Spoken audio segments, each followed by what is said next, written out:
I happened to hear on Sunday a segment on Meet the Press where Nancy Pelosi was talking about when life begins, and I believe it was really in reference to the Saddleback interview that Rick Warren had with Barack Obama and John McCain. But anyway, she started talking about the uncertainty of when life begins, and that the Catholic Church had trouble determining that, beginning with St. Augustine.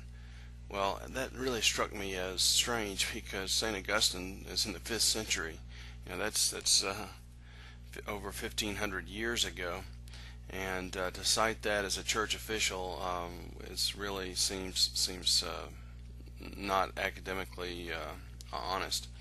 Well, it turns out that that this has brought some controversy as Catholic theologians have spoken out for the church's position, and so I think, to me, it's just another indication. I've seen it many times with Nancy Pelosi. You know, she is just not intellectually honest with her positions. She has a pro-choice position, and it's at odds with her church. And to try to mislead people about the teachings of her church, it's okay for her to have a different opinion. That's what a democracy is all about. But in her position, to mislead people about the church's position is not right. And Biden is not the only prominent Democrat who is out of favor with church leaders because of abortion positions. Speaker of the House Nancy Pelosi has also been publicly rebuked, and correspondent Shannon Bream reports on that from Washington.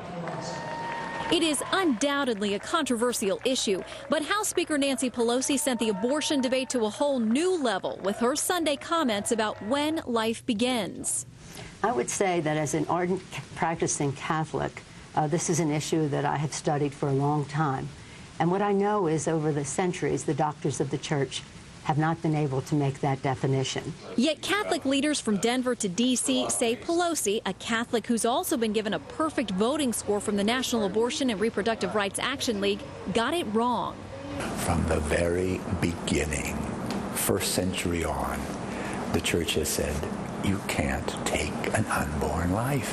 What she said was scandalous. It can lead other people into error. And so we have a duty to correct it. 10 Catholic Republican House members also quickly responded, writing, quote, "We hope that you will rectify your errant claims and apologize for misrepresenting the church's doctrine and misleading fellow Catholics." One member who signed on to the letter says if Pelosi isn't willing to honor the church's fundamental teachings over her own interpretations, she's free to join another faith.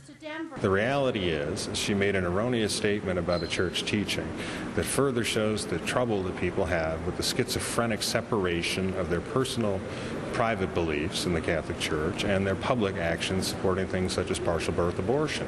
It's unsustainable, it's illogical.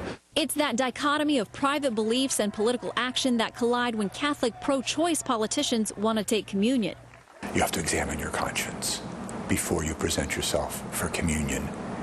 And if you are not truly living out what you believe and what you profess you believe, then the onus is on you to make the right decision about communion.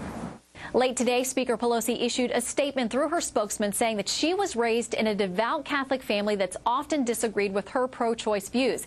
She also says, quote, "While Catholic teaching is clear that life begins at conception, many Catholics do not ascribe to that view."